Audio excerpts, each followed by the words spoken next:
Saya akan memulai dengan pertanyaan ini kepada saudara.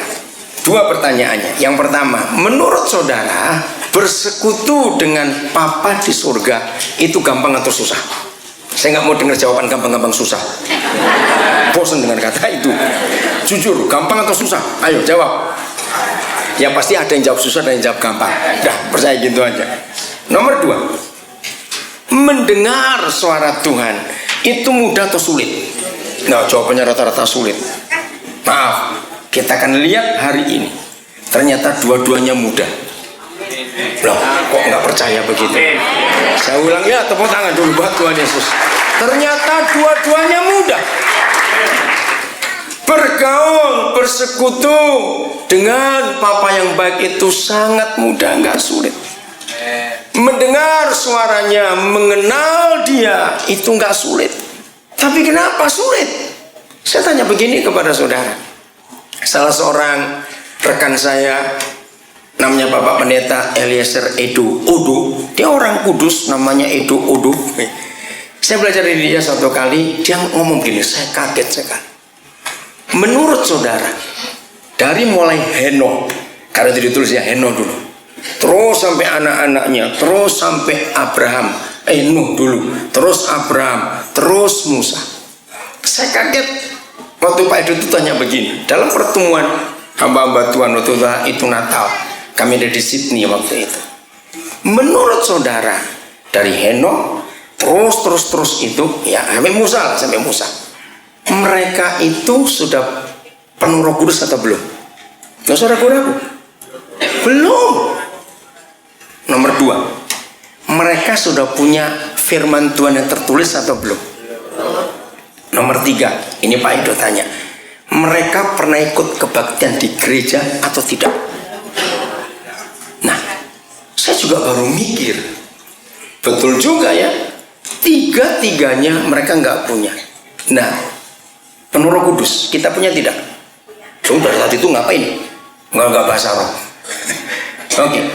Nomor dua, kita punya Alkitab nggak? Lebih dari satu malah. Betul, di rumah ada berapa banyak Alkitab, saudara? Nomor tiga, kita sering kebaktian tidak? Nah, lihat, mereka itu tiga-tiganya nggak punya. Tapi menurut firman Tuhan, mereka atau kita yang lebih dekat, lebih mudah bersekutu dan lebih mudah mendengar suara Tuhan. Mereka atau kita? Ayo jawab. Aneh bukan? Roh Kudus mereka belum tahu, Alkitab mereka tidak punya, kebaktian kayak kita mereka nggak pernah tahu juga. Pernahkah saudara menanyakan mengapa mereka bisa lebih gampang mendengar suara Tuhan? Maafkan saya kalau saya ngomongnya agak kasar, karena ada darah Madura ini masalahnya dari Surabaya.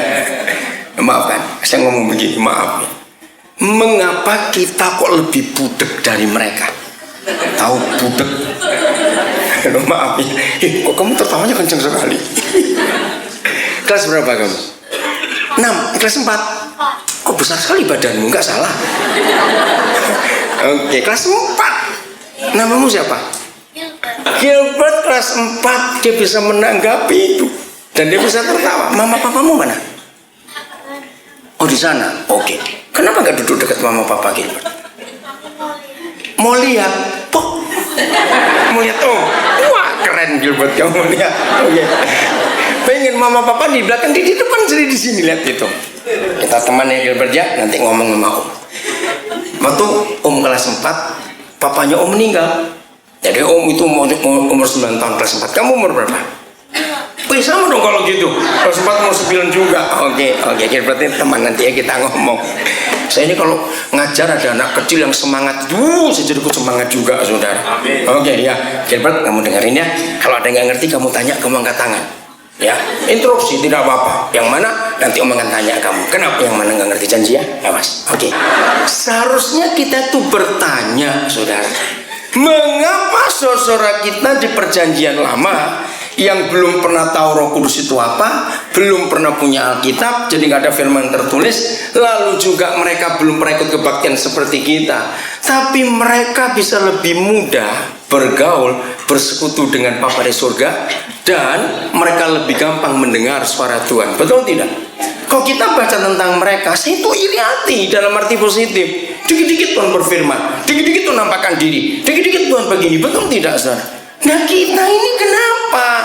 Doa nggak habis-habis, puasa nggak berhenti-berhenti, budek terus iman. Mana yang salah? Pasti ada yang nggak benar dalam hidup kita ini. Yang lebih hebat lagi dari mereka, dengarkan. Secara hukumnya hukum Tuhan. Saudara-saudara, kita di perjanjian lama atau kita di perjanjian baru, yang lebih gampang jumpa Tuhan secara peraturan? Ayo, perjanjian lama atau perjanjian baru yang lebih gampang jumpa Tuhan? Gilbert tahu nggak kira-kira kamu? Perjanjian baru. Sebab Tuhan Yesus sudah membuka jalan ke surga. Kita ini sewaktu-waktu, dengarkan, kita ini di masa perjanjian baru setelah Tuhan Yesus menyerahkan hidupnya, maka itu satu-satunya peristiwa. Ketika Yesus Tuhan kita menyerahkan nyawanya, dia mati. Peristiwa yang tercatat di Alkitab satu-satunya. Ayo, siapa ingat? Tabir terbelah. Nah, tabir itu 4 lapis kain, saudara, yang enggak main-main. 4 lapis, 4 warna.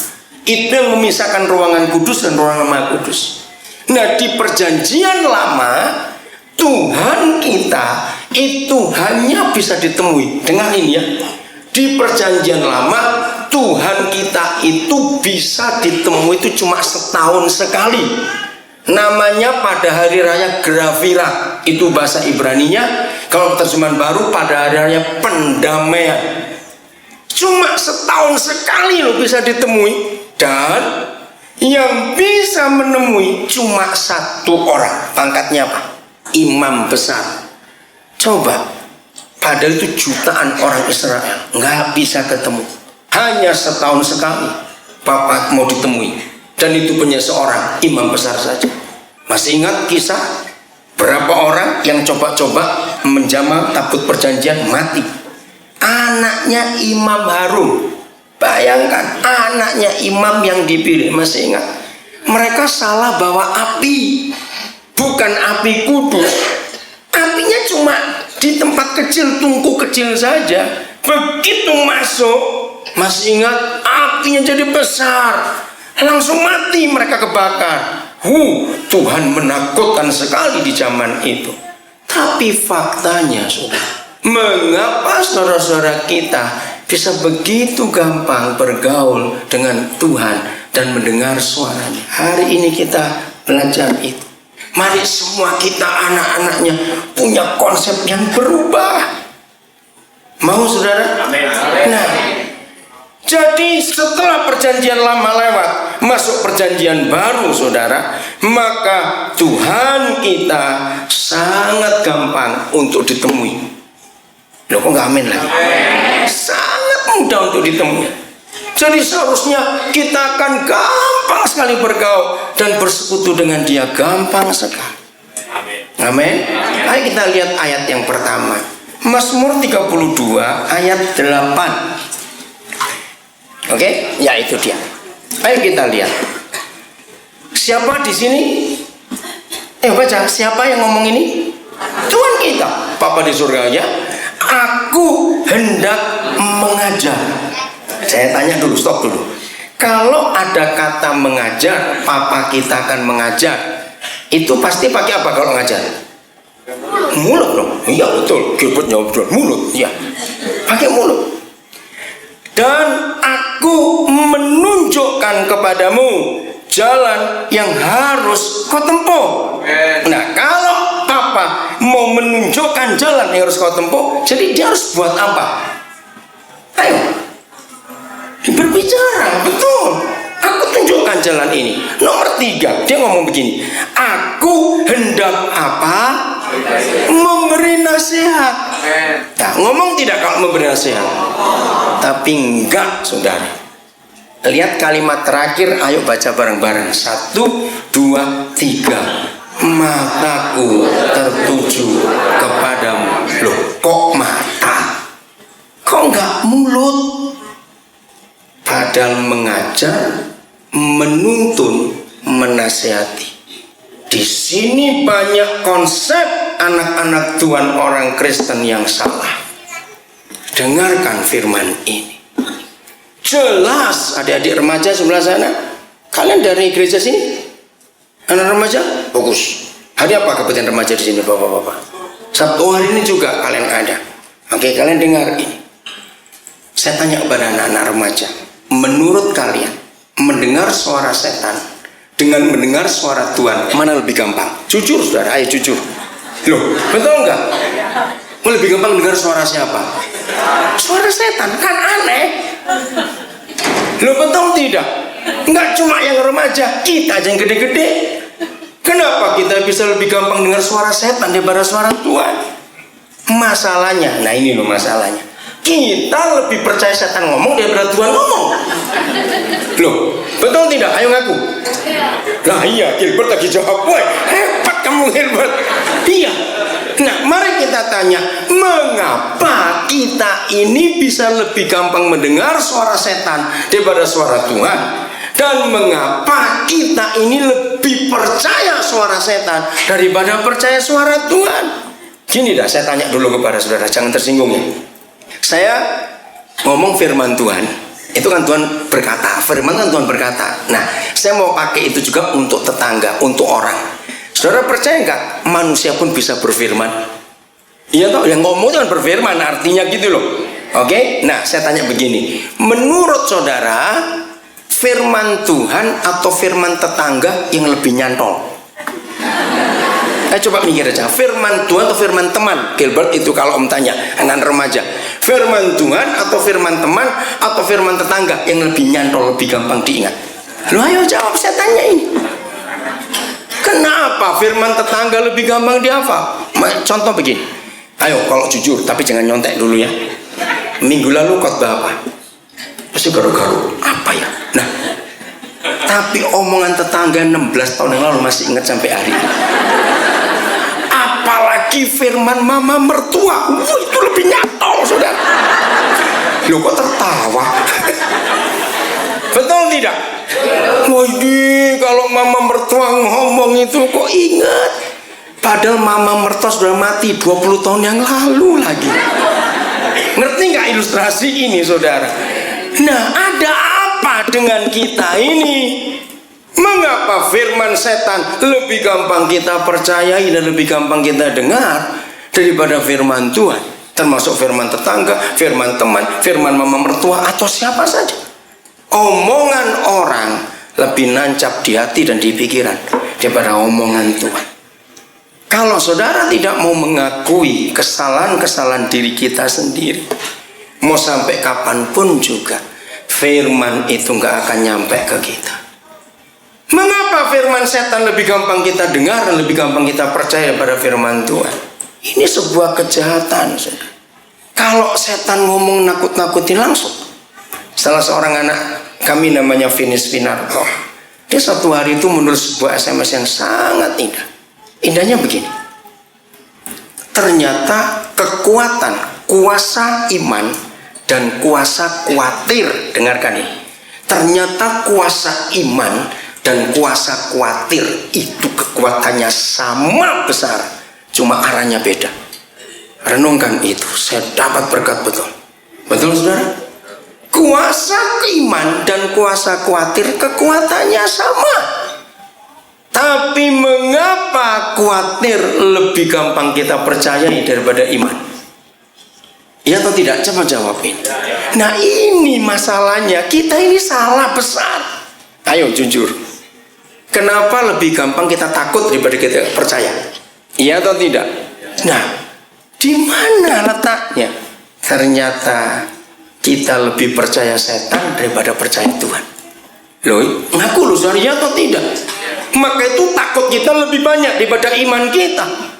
Padahal kekuatannya sama.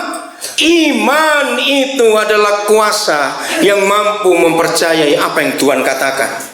Tapi khawatir juga adalah kuasa untuk kita percayai setan bisa buat itu. Sama, nggak beda. Tapi mengapa khawatir itu lebih kuat daripada iman? Mengapa ketakutan lebih kuat bekerja daripada kasih dalam hidup kita? Maka itu nggak salah ketika saudara kita Yohanes menulis, kasih itu mengalahkan ketakutan. Siapa yang memiliki kasih, dia nggak punya ketakutan. Tapi kalau dibalik, kalau kita ngaku Kristen lebih banyak takutnya, berarti kita kurang kasih. Padahal kasih sudah diberikan gratis, bukan? Yesus mati itu bukti kasih yang luar biasa. Mau sampai kapan Kristen kita terus begini? Suara setan lebih mampu, lebih kita percayai. Khawatir dan ketakutan lebih kita percayai. Nah, maaf ya, yang lebih bodohnya lagi kita. Jangan dengar ini baik-baik. Yang suka khawatir bertobat hari ini. Saudara, orang yang khawatir itu takut kalau yang jelek terjadi. Renungkan dulu, iya atau tidak? Saya ulang, orang yang khawatir itu sebetulnya dia itu sedang takut jangan sampai yang jelek itu terjadi. Betul? Nah, logikanya kita mengharapkan yang jelek terjadi atau tidak? Logikanya enggak dong, ngapain? Tapi faktanya kita itu ngarap-ngarap kapan dia datang ya, kapan dia datang. Loh, jujur, coba renungkan ini. Loh, logikanya kita nggak mau yang jelek itu terjadi. Tapi faktanya itu yang kita harap-harapkan. Bodoh tidak? Bukan, goblok itu jawaban yang paling tepat. Mantap, bukan orang Jawa. Bukan cuma bodoh, tapi goblok. Loh, betul tidak, saudara? Kita logikanya tidak mau yang jelek itu terjadi. Tapi faktanya kita tunggu-tunggu. Aduh, datang gak ya dia? Aduh, datang gak dia? Lu ngapain? Kita sudah takut duluan. Lo coba jawab iya atau tidak? Nah, salah lagi kita sudah di sini. Kapan benernya kalau begitu? Banyak konsep yang salah dalam hidup kita. Nah, sekarang kita kembali ke Mazmur 32. Ternyata mengajar, menuntun, menunjukkan, dan menasihati itu Bapa tidak harus pakai kata-kata, tapi dia bisa berbicara dengan kita pakai mata. Aduh, ini mengagumkan. Ayo kita kembali ke masa anak-anak. Siapa masih ingat waktu kita masih kecil, terus kita lagi melakukan sesuatu yang salah, terus ayah kita lewat, dia nggak ngomong apa-apa, cuma melotot. Kita tahu nggak dia ngomong apa? Dengan bahasa matanya. Dia ngomong tidak? Enggak, pakai matanya. Betul? Suami istri, ya, maka itu caranya ngetes hubungan kita itu baik atau tidak. Walaupun jarak jauh, kalau nggak ada SMS-nya, walaupun jarak jauh, suami bisa nggak ngomong dengan istrinya, atau istri bisa nggak ngomong dengan suaminya pakai mata. Pengalaman kita, ternyata bahasa mata itu jauh lebih kuat daripada bahasa mulut. Maka itu Mazmur 32 ayat 8 harus kita percaya. Nah, kalau kita menggunakan firman ini, ternyata, dengar, ternyata Papa itu sering ngomong nggak pada kita. Oh, bingung nih. Oke, saya balik karena sudah jawabnya. Bingung lagi. Oke. Siapa dalam hidup pernah begini? Kita nggak buat salah, atau lagi buat salah. Oh, kalau lebih buat salah lebih ketahuan. Nggak ada orang di sekitar kita, seperti ada yang sedang ngawasi. Pernah rasa itu enggak? Nah, itu Bapa di surga. Katakan amin. Kalau saya ngomong ini saya kagum pada Bapa itu. Maka itu bergaul, bersekutu, dan mendengar suara Dia itu enggak sulit. Sebab sampai hari ini matanya masih tertuju kepada kita semua. Cuma kita ndablek. Tahu bahasa ndablek? Bebal, saudara. Kita nggak, ngapain di sini kamu? Jangan ikut-ikut. Nah, kita ngusir lagi. Padahal itu mata Papa di surga sedang ngawasi kita. Oke, saya beri contoh lagi satu. Masih ingat hanya Lukas yang menulis. Saya kagum pada Lukas karena dia dokter. Hanya Lukas yang menulis dalam Injil, ya. Lukas nulisnya begini. Waktu Tuhan Yesus malam itu diadili di dalam rumah Imam Besar Kayafas, Petrus di mana? Ya, Petrus di mana? Lagi berdiam, ya, dingin, perapian. Di mananya? Iya, di luarnya, di halaman. Betul? Jaraknya agak jauh. Tapi masih ingat Lukas nulis apa? Ketika Petrus bertemu dengan mata Yesus, nggak ngomong loh saudara, nggak ngomong. Petrusnya kenapa? Nangis, dia tertekan, terpukul, hanya lihat mata itu saja. Belajarlah mulai hari ini mendengar suara Bapa dan bersekutu dengan Dia. Bukan cuma audible, langsung dengar, enggak. Lewat matanya yang penuh kasih itu suka ngawasi kita. Rasakan itu tiap saat saudara. Matanya itu luar biasa.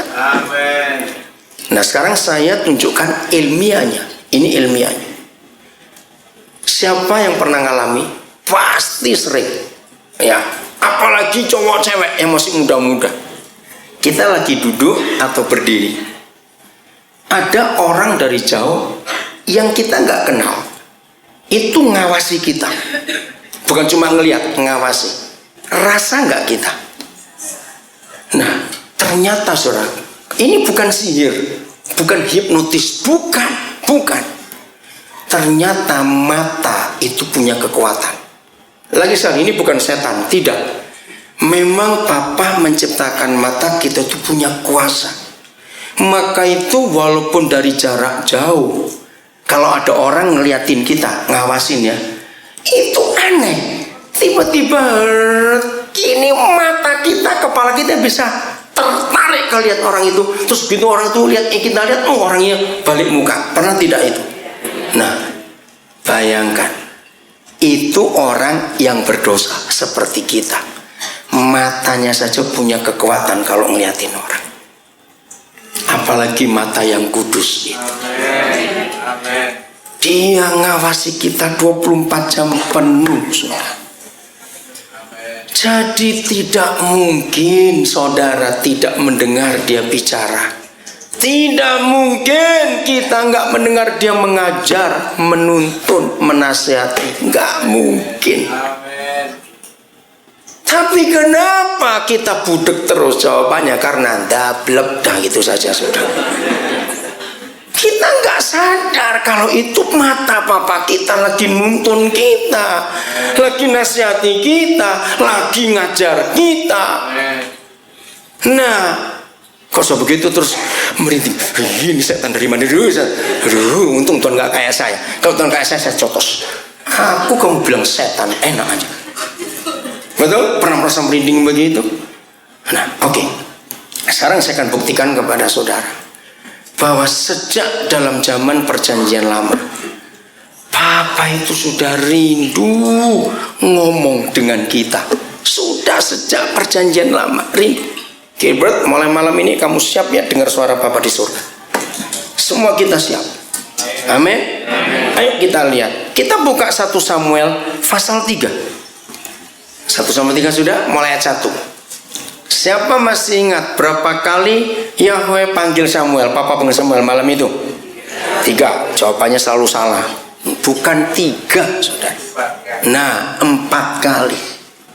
Karena yang ketiga kali Imam Eli baru itu bahasa Jakarta, kalau ini Yahweh yang panggil.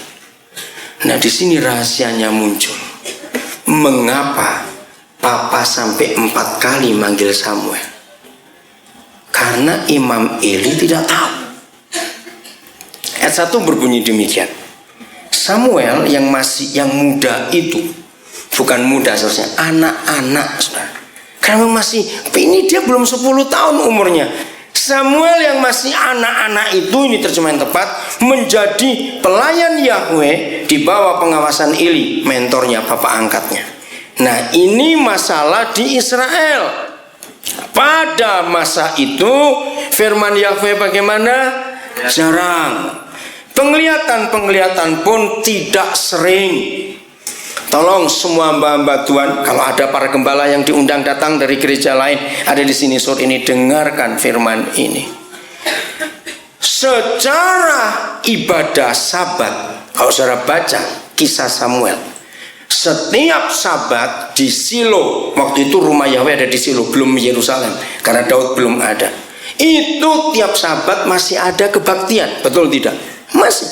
Nah, kalau setiap Sabat masih ada kebaktian, berarti firman masih disampaikan, kitab Taurat masih dibaca. Tapi surga berkata, firmannya jarang, penglihatan tidak sering. Berarti ada krisis kepemimpinan di masa itu.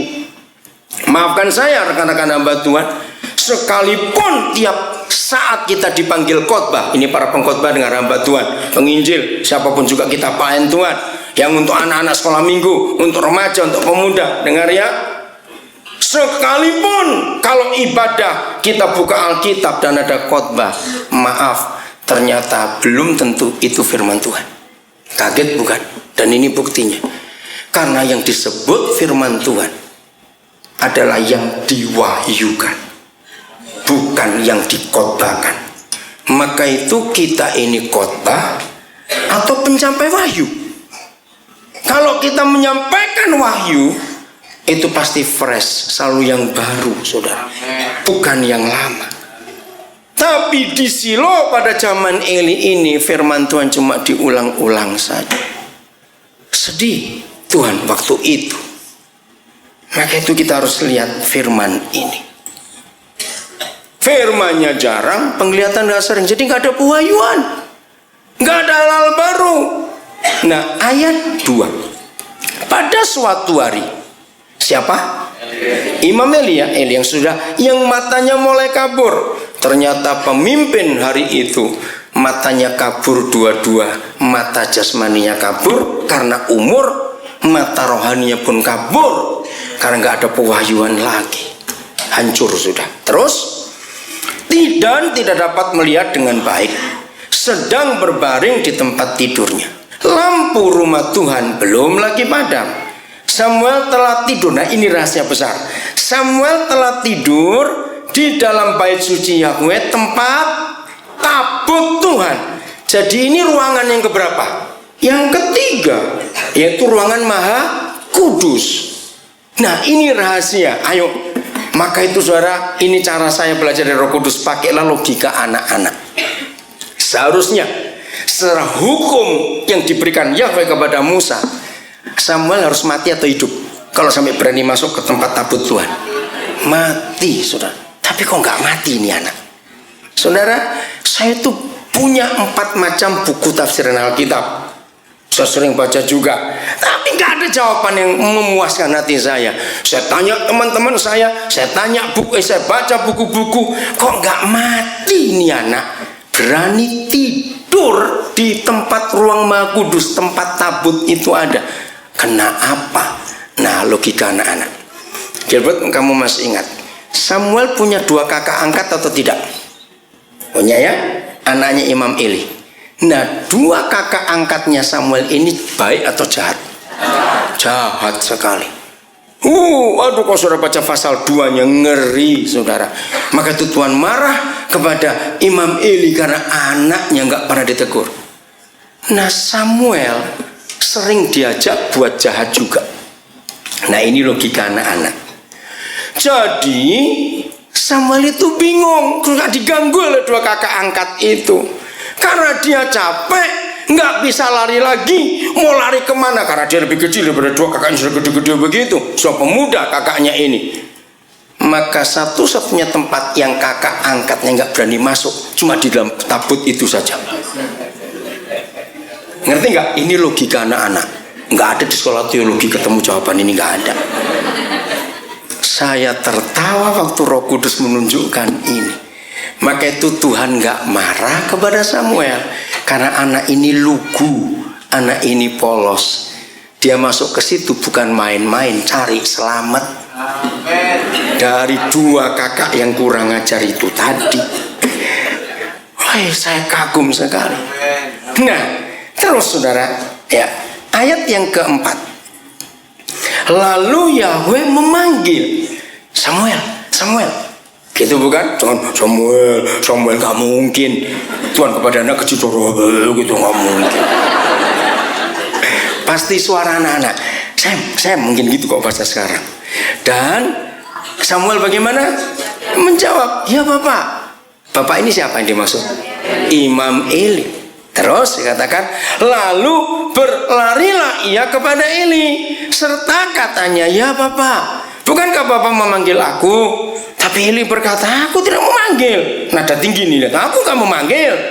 Tidurlah kembali. Lalu pergilah ia tidur. Udah toh? Terus saudara, ayat yang ke-6. Dan Yahweh memanggil Samuel sekali lagi. Samuel pun bangunlah. Lalu pergi kemana lagi? Mendapatkan papa angkatnya. Serta berkata, ya Papa, bukankah Papa memanggil aku? Tetapi Eli berkata, nah tolong ya pakai logika anak-anak. Ayo kita peragakan. Orang tua sudah kabur loh matanya, mungkin umur 80-an. Orang tua, maaf yang tua-tua di sini, tolong dengarkan. Orang tua kalau sudah tidur nyenyak, terbangun gampang atau susah tidur lagi? Nah, susah. Ya. Terus kalau sudah sekali datang bilang enggak, kedua kali datang lagi nih anak. Kira-kira nadanya bagaimana yang kedua ini? Nah, marah ya, coba peragakan. Tapi Eli berkata, ayo peragakan. Ayo enggak usah ragu-ragu. Ya, peragakan 1, 2, 3. Orang nggak bisa jadi pemain sinetron kalau begitu. Aku tidak memanggil anakku, tidurlah kembali. Sudah tinggi nih nadanya, ganggu aja anak kecil ini. Samuel, maaf. Nah saudara, ayat 7 ini yang membuat saya tercelik. Mengapa sampai 4 kali Papa manggil Samuel? Karena ayat 7. Mari kita lihat ayat 7. Samuel bagaimana? Belum kenal siapa Yahweh itu.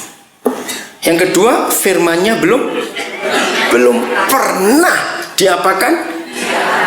Dinyatakan kepadanya. Berminggu-minggu ayat 7 ini membuat saya bengong, saudara. Mengapa yang Maha Kudus sudah tahu kalau anak itu masih kecil? Betul? Yang Maha Kudus tahu kalau anak ini belum kenal. Dan firman-Nya pun belum pernah dinyatakan. Muncul pertanyaan apa? Ngapain manggil? Betul? Ngapain ngajak ngomong? Kalau orang Jawa bilang anak masih bau kencur, tahu kata itu? Anak masih ingusan begitu. Kenapa? Per ayat 7 itu mengganggu saya. Waktu saya pertama kali Roh Kudus mewahyukan. Nah, dari ayat ini saya menemukan kebenaran. Dengarkan. Kalau begitu, antara kita manusia dengan Papa di surga, sebetulnya kita yang pengen dengar dia ngomong atau dia pengen ngomong pada kita? Nah, ini perjanjian lama, saudara. Jadi walaupun kita nggak pengen mendengar suaranya, dia akan tetap ngomong. Apalagi dalam masa yang gawat seperti ini. Gawat nggak zaman sekarang, saudara? Setan lebih kurang ajar. Setan lebih jahat, jarang bekerja. Seharusnya apa lebih banyak ngomong atau lebih banyak diam? Kalau sudah masa bahaya seperti ini, nah jawab, lebih banyak diam atau lebih banyak bicara? Seharusnya Papa kita lebih banyak bicara. Kenapa? Karena ini bahaya. Nah, ini kebenaran kita harus tahu. Hari ini kita sudah tahu. Karena selama ini kita tunggu suara audible. Jadi kalau doa, kok Tuhan nggak mau ngomong ya? Capek merem-melek lagi, kedip-kedip, Tuhan kapan ngomong? Merem lagi, kok nggak ngomong ya? Kok nggak ngomong-ngomong ya ini ya? Ayo, betul? Nah, karena kita salah konsep. Hari ini kita mendapat ternyata Papa kalau bicara nggak perlu lewat suara, lewat matanya. Kecuali ini memang mata. Sudah? Ayat 8. Lanjutnya ayat 8. Dan Yahweh memanggil siapa lagi? Samuel. Berapa kali? Sekali lagi untuk ketiga kalinya. Nah, Gilbert, kamu dengarin. Anak-anak kecil, semuanya, anak-anak semua, anak SD, apalagi anak remaja. Jujur, kalau Samuel model kayak kita, sekali dipanggil datang katanya tidak, 2 kali dipanggil datang lagi katanya tidak. Kalau ketiga kali dipanggil, kalau saya tutup bantal kuping saya, jangan panggil-panggil lagi. Loh, betul, itu kalau saya. Kalau saudara gimana kalau jadi Samuel? Kalau Gilbert gimana kira-kira? Nggak tahu mau ngapain. Wah, jujur kamu. Ayo, kalau saudara bagaimana? Sudah 2 kali tidak, ini 3 kali. Ngapain didengar? 4 kali malah. Nah, ini yang ketiga kali begini. Dan Yahweh memanggil Samuel sekali lagi untuk ketiga kalinya. Ia pun bangunlah, lalu pergi mendapatkan Eli serta katanya. Nah, ternyata Samuel pun nada tinggi. Ya Bapak, bukankah Bapak memanggil aku? Ini kan begitu nadanya, bukan? Sudah 3 kali kok bilang tidak terus. Nah, di rumah ini kan gak ada siapa-siapa, cuma saya dengan Bapak saja. Saudara, apa yang kita belajar dari Samuel? Ada kata itu sana. Apa yang kita belajar dari Samuel? Taat. Betul, saudara. Taat. Inilah satu-satunya rahasia. Dengar ya. Inilah satu-satunya rahasia. Bukan 2, bukan 3. Mengapa Tuhan bisa bicara pada si A terus menerus, tapi nggak pada si B atau si C? Rahasianya cuma satu. Papa melihat si A ini nurut, si A ini taat, si B, si C dan seterusnya. Kalau diajak ngomong, oh ya masa Tuhan, nah gitu loh. Ya Tuhan malas ngomong lagi. Betul? Diajak ngomong masak lagi, ya. Samuel nurut. Ingat? Mengapa Tuhan pilih Abraham hari itu? Saya tuh lihat Abraham itu kagum. Maka itu orang Kristen, rahasia yang harus kita miliki, mendengar suara Tuhan bukan karena kita rajin puasa. Tidak. Kalau saudara berkata, saudara, karena aku rajin puasa maka Tuhan bicara kepadaku, wih, jangan-jangan itu dukun itu. Enggak, saudara, jangan. Apalagi bilang saya suka sembahyang di kuburan, dan lebih celaka lagi itu. Awas pakai yang aneh-aneh. Kita mendengar suara Papa bukan karena kita berdoa sekian jam sehari, kita rajin puasa, karena kita hafal ayat Alkitab sekian sehari, karena kita baca Alkitab sekian pasal sehari. Tidak. Papa akan bicara kepada kita dan kita mendengar dia bicara karena dia tahu kita nurut. Saya ambil 2 contoh dulu. Abraham saya tinggalkan. Contoh pertama sambil Maria. Siapa pernah mikir kenapa Papa milih Maria? Ya. Jawabannya satu, karena Maria taat. Nah, kalau Papa di surga tidak membaca hati Maria dulu yang mau nurut, Gabriel capek pulang pergi surga, naik turun tiap hari. Kenapa ayo? Zaman dulu kan masih banyak gadis. Nah, nggak ada gadis bodoh. Siapa mau hamil sebelum nikah? Siapa mau hamil sebelum nikah? Ya lari semua dong. Bayangkan Gabriel akan keliling kampung cari, gadis, siapa mau hamil sebelum menikah? Loh, iya atau tidak ngerti? Tanya arti ini, saudara. Mengapa Gabriel langsung ketemu Maria? Karena surga sudah melihat yang ini yang taat. Bukan karena Maria rajin puasa, enggak, nurut. Seperti Abraham. Aduh, kalau saya lihat ini, maka itu. Kalau saudara dan saya ngaku Kristen, tapi nggak memiliki iman nenek moyang kita, yaitu Abraham sebelum jadi Abraham.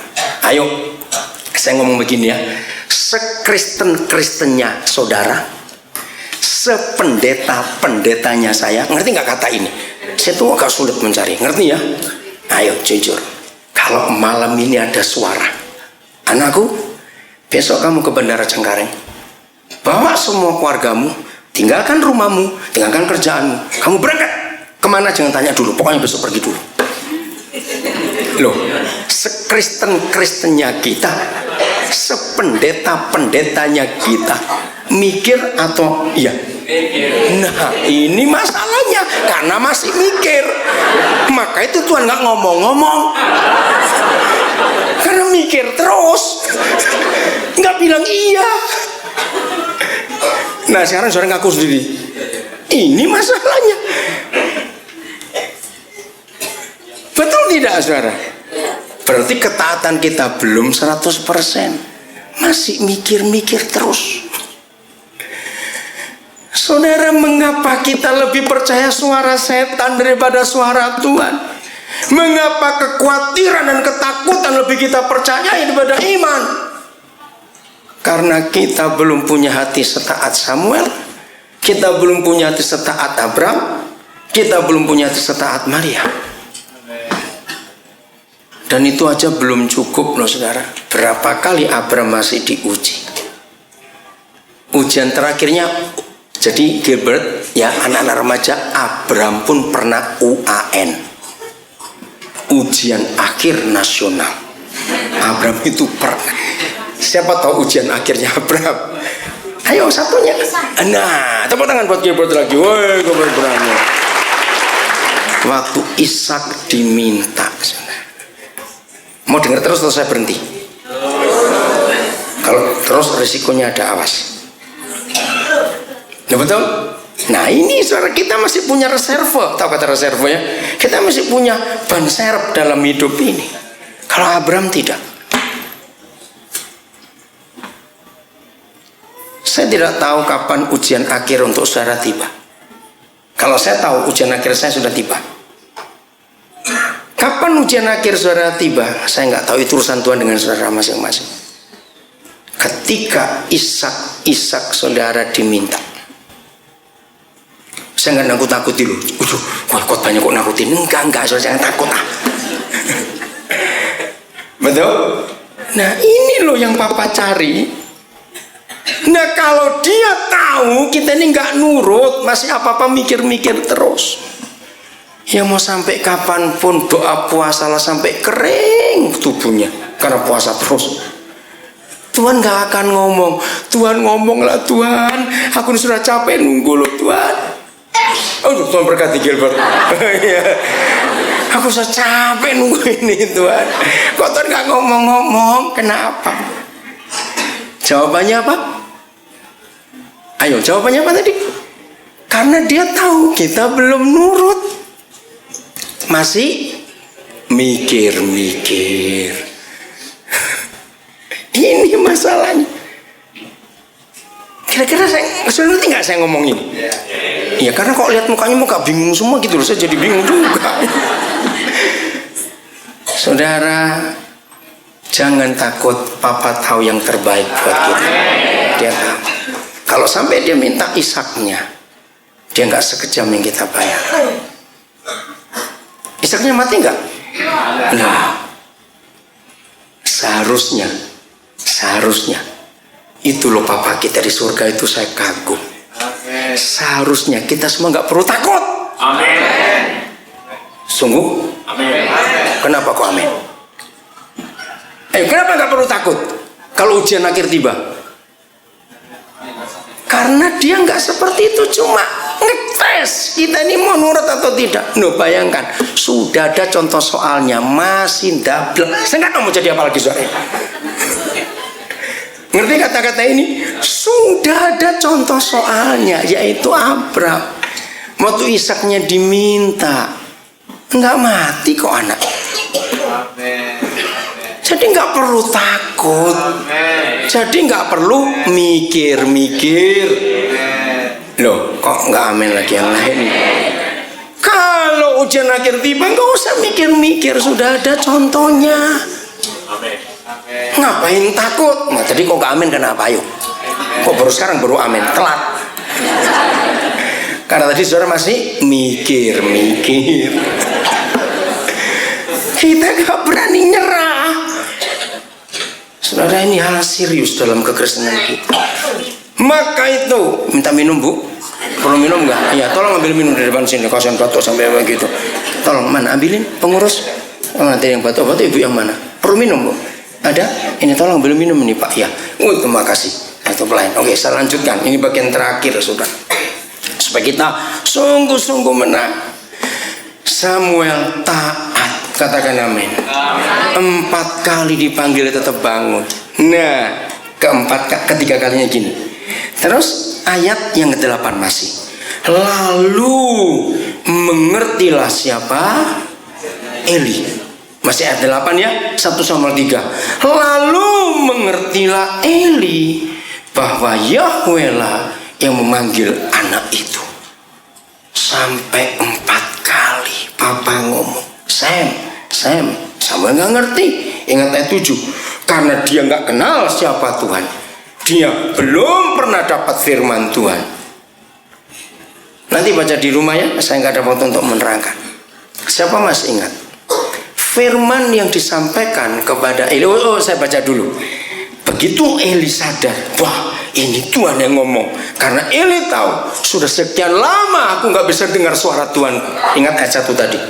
Sudah cukup lama sebagai pemimpin. Eli budek saudara. Eli buta. Maka itu ketika dia tahu ini Yahweh yang dia sembah dan yang dia layani, ngomong kepada anak ini. Sebab itu 9, perhatikan. Sebab itu berkatalah Eli kepada Samuel, pergilah tidur. Dan apabila yang memanggil engkau, katakanlah, berbicaralah Yahweh, sebab hambamu ini mendengar. Maka pergilah Samuel dan tidurlah ia di tempat tidurnya. Masih nggak ngerti. Lalu, ini loh, datanglah Yahweh, berdiri di sana dan memanggil seperti yang saudara-saudara, Sam. Dan Samuel menjawab, berbicaralah. Ya niru aja ngafalin loh. Berbicaralah sebab hambamu ini mendengar. Saya tanya kepada saudara, waktu Samuel ngomong begini, dia ngerti nggak ngomong pada siapa? Ayo, dia ngerti nggak ngomong pada siapa? Nah, jujur ya. Anak-anak muda khususnya, saya minta semua jawab yang tua-tua juga. Kalau nanti malam kita lagi tidur, terus papa datang masuk kamar bangunin kita, lari atau dengar? Loh, saya tanya serius ini. Ayo jujur jawab. Ayo, lari atau dengar? Bilang, ada setan, awas ngomong begitu. Saudara, banyak kita nggak siap kalau dia datang dan dia bicara kepada kita. Samuel nggak kenal saudara, tapi diajari, dia ngikut, dia nurut. Berbicaralah Yahweh, sebab aku ini hambamu. Hebat sekali. Kalau saudara buka nanti Lukas 1 ya, saya nggak ada waktu. Aduh, saya kagum ini. Setelah Gabriel ngomong kepada Maria, begini. Kamu akan hamil, anak itu laki-laki, anak itu begini, wah diterangkan. Jawaban Maria di ayat 36 Lukas 1. Bagaimana hal itu mungkin terjadi? Aku ini belum menikah. Pertanyaan yang bukan menolak, tapi justru ingin tahu. Gila nggak Maria kalau diukur zaman ini? Ini gila betul. Resikonya cuma satu, apa? Mati, dah itu saja. Mati. Kalau hukuman mati zaman sekarang, Malaysia, Singapura hukum gantung, itu saja mati. Ya, ada Amerika hukum suntik, Indonesia hukum tembak, enak saudara. Hukum mati cara Yahudi diapakan? Dirajam. Dirajam itu diapain? Bukan bakpo, ingat itu. Lempari bakpo, enak dong saudara. Ini, iya batu sampai mati saudara. Saudara bisa bayangkan penderitaannya seperti apa? Maria tahu nggak hukum itu? Tapi kok bisa dia tanya bagaimana hal itu mungkin terjadi? Karena dia siap. Baru ayat 39-nya. Kalau begitu, jadilah padaku seperti yang kau katakan, karena aku ini hambamu. Nah, Bapa di surga ingin menemukan sikap Maria di antara kita semua. Apa saja Tuhan yang kau ngomong, aku melakukan. Apa saja, tanpa mikir rugi, betul? Tanpa mikir rugi. Gilbert, kalau kamu punya teman di sekolah, ya misalnya 2 hari 3 hari kamu lihat tiap hari datang, dia kok seperti susah, sedih, kamu harus tanya, kenapa? Saya bisa tolong kamu apa? Janji ya anak-anak remaja juga. Kalau teman-teman kalian di sekolah lihat murung atau apa, cepat aja ngomong, tanya. Saya ingin ngajar kepada orang tua. Karena ini pengalaman saya dan ini terbukti 100%, nggak usah ragu-ragu. Setiap kali anak-anak kita ajari, kalau kamu ke sekolah lihat ada seorang atau 2 orang temanmu dalam 3 hari berturut-turut mukanya sedih sekali atau tahan perutnya sakit, ajari anak saudara, tanyain dia kena apa. Saya mau jawab pada saudara, 99%. Kalau ini masih SD ya, kalau SMP SMA itu pasti karena patah hati, itu lain. Ya ini kalau masih SD, 99% pasti mamanya, papanya bertengkar di rumah. Anak itu tertekan. Nah, orang-orang tua jangan pelit. Kalau anak-anak saudara kita ajari seperti itu, ngomong gini, ajak dia kalau pulang sekolah suruh main ke rumah dulu, suruh makan di rumah ini. Nah, yang pelit nggak mau dengar ini. Pas itu, ajak. Awas kalau milih, tapi yang anaknya orang kaya, jangan orang miskin. Awas ngomong begitu orang tua. Yang bau-bau jangan dibawa ke rumah, awas. Awas orang tua ngajari gitu ya, bertobat nanti. Nah, terus saudara, setelah anak saudara pulang dengan temannya, saudara harus telepon ke orang tua anak itu. Beritahukan ibu atau bapak atau siapa, anak ibu atau anak bapak ada di sini, lagi makan sama anak saya. Nah, mulai orang tua setelah anak itu ada di rumah, percayalah, kalau anak teman kalau teman anak saudara yang hidupnya tertekan di rumah karena orang tuanya rajin bertengkar, lalu melihat di rumah saudara ada surga karena saudara harmonis. Nah, ini jangan sampai sana hancur, sini hancur juga, dibawa pulang hancur 2 kali nih anak, awas. Ngerti kata-kata ini? Awas itu nanti. Oke? Percayalah, anak itu akan betah di rumah saudara. Karena itu yang dia rindukan, papa mama bisa seharmonis saudara berdua. Nah, antar pulang kalau bisa ketemu orang tuanya baik sekali. Nah, lain kali begitu lagi, 2 kali antar pulang. Kalau sudah 3 kali 4 kali, saudara mulai masuk kenalan dengan orang tua anak itu. Kira-kira ngerti nggak ke arah mana ini akan bawa? Penginjilan akan terjadi di situ. Nanti anak itu akan cerita ke orang tuanya. Namanya anak loh, betul nggak? Apa yang terjadi di rumah saudara? Kira-kira orang tuanya itu mikir nggak? Nah, waktu mikir masuklah. Saudara mulai telepon atau mulai kenalan, ajak orang tua itu dengan anak-anaknya, dengan saudara bersama anak saudara pergi makan bareng. Nah, ini yang pelit pasti nggak mau. Kalau saya ngomong itu lagi dah, sudah dulu. Untuk apa? Ayo, makan bareng bersama keluarga itu untuk apa kira-kira? Menginjil. Wih, Gilbert yang jawab. Gilbert, kamu pintar sekali. Nanti om kenal sama papa mamamu, dikasih makan apa kamu di rumah, kok usah pintar seperti itu. Gilbert jawab, untuk menginjil. Betul. Nah, sekarang pertanyaannya, gampang nggak jadi jiwa kalau gitu? Gampang. Anak remaja pakai cara itu juga. Saudara, ini yang Tuhan ingin kita kenalkan itu kepada dunia. Nggak susah. Asal kita nggak pelit saja. Betul? Asal kita nggak pelit. Nah, saya tanya begini, saya nggak ada waktu. Firman yang disampaikan Yahweh kepada Samuel hari itu firman untuk anak-anak atau firman untuk orang dewasa? Kok tahu kamu Gilbert? Kamu sudah baca? Iya, saudara, itu firman untuk orang dewasa. Bahkan firman yang disampaikan Yahweh kepada Samuel untuk negara. Dengarkan, untuk negara. Ini firman tentang politik negara itu. Negara itu akan bagaimana? Woi saudara, kira-kira apa yang kita pelajari? Ngapain pencipta alam semesta ngomong kepada anak kemarin sore? Ingat loh, ayat 7 jangan lupa. Samuel bagaimana? Belum kenal siapa Yahweh, karena firman belum pernah disampaikan. Ngapain pencipta alam semesta ngomong pada anak ingusan tentang negara, tentang bangsa, tentang gereja? Kok saya pakai kata itu? Tentang ini, tentang tabut yang dicuri, tentang ini semuanya. Saudara, saya menangis waktu dapat rahasia itu. Ayo jawab, siapa bisa jawab? Mengapa anak kecil diajak ngomong? Gilbert tengah-tengah. Iya Gilbert, kenapa? Karena imam besarnya tidak bisa. Saudara, tepuk tangan buat Samuel dulu. Samuel lagi. Gilbert. Nah, oke. Gilbert yang begini. Karena imam besarnya tidak bisa diajak bicara oleh Tuhan. Hebat sekali. Dengarkan rahasia ini, saudara. Nah, antara Tuhan dengan Samuel yang gila ini siapa? Enggak ada.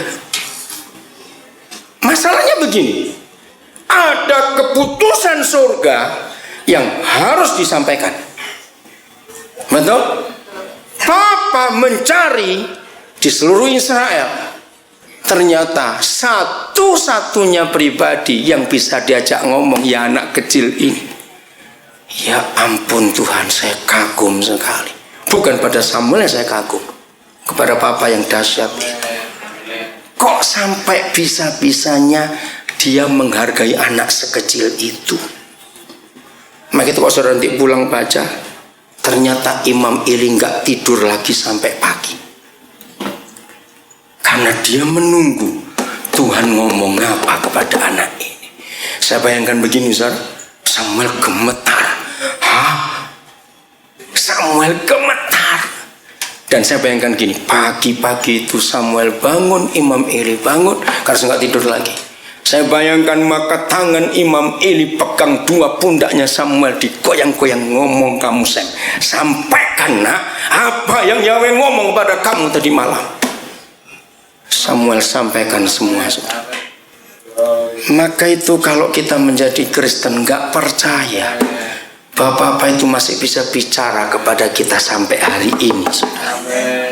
Terlalu kita ini mau punya pengalaman ini. Saya tanya lagi, kalau begitu antara kita dengan Papa, siapa yang lebih butuh? Artinya kita lebih perlu mendengar dia bicara, atau dia lebih perlu bicara kepada kita setelah kita tahu fakta ini? Nah, Gilbert yang jawab, dia yang lebih perlu bicara kepada kita. Kalau toh kita nggak mau ngomong, ini faktanya. Kalau toh kita nggak mau dengar dia bicara, dia akan tetap ngomong kepada kita. Ada banyak hal, lihat ini, ada banyak hal yang masih disimpan oleh Bapa di surga. Dia tunggu Samuel akhir zaman ini muncul untuk dia bicara kepada kita. Saya akan akhiri dengan kalimat ini. Setiap hari selama kita hidup, dari pagi bangun, kalau itu normal, sampai tidur malam, ya, kita ini lebih banyak mendengar suara atau tidak? Coba jawab, lebih banyak mendengar suara atau tidak? Lebih banyak, bukan? Suara radio, TV, suara orang, suara teman, suara apa saja. Renungkan ini. Menurut saudara, ada berapa macam sumber suara di dunia ini? Nggak usah banyak-banyak. Ini untuk hubungan kita dengan Bapa di surga. Menurut saudara, ada berapa banyak sumber suara? Ringkas saja. Ayo, ada berapa? Suara siapa dan suara siapa, itu yang saya maksud. Ayo, suara siapa dan suara siapa? Aduh, susah bener. Dua. Suara Tuhan dan suara siapa, Gilbert? Suara setan. Nah, itu dua. Tiga, saudara. Yang ketiga, suara diri sendiri. Suara hati. Betul? Ayo jujur.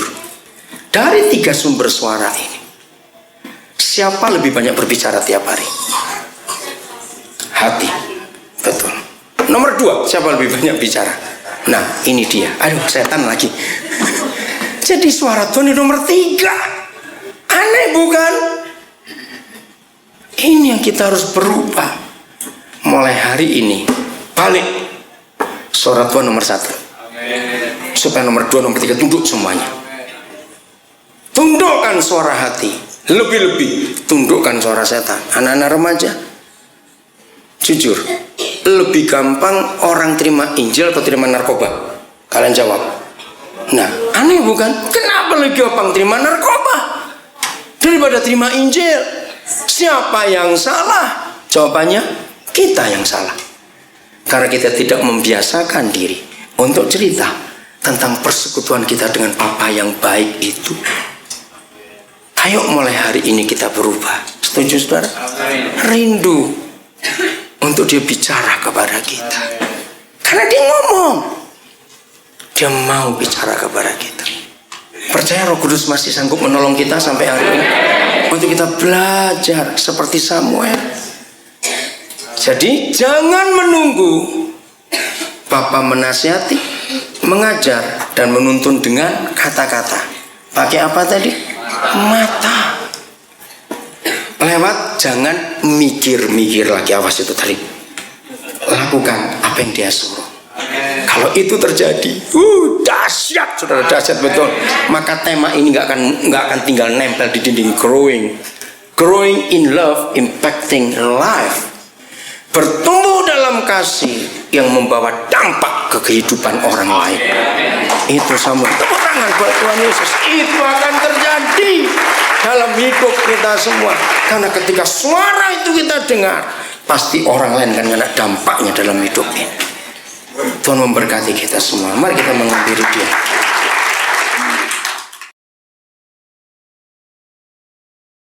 Saya akan memulai dengan pertanyaan ini kepada saudara.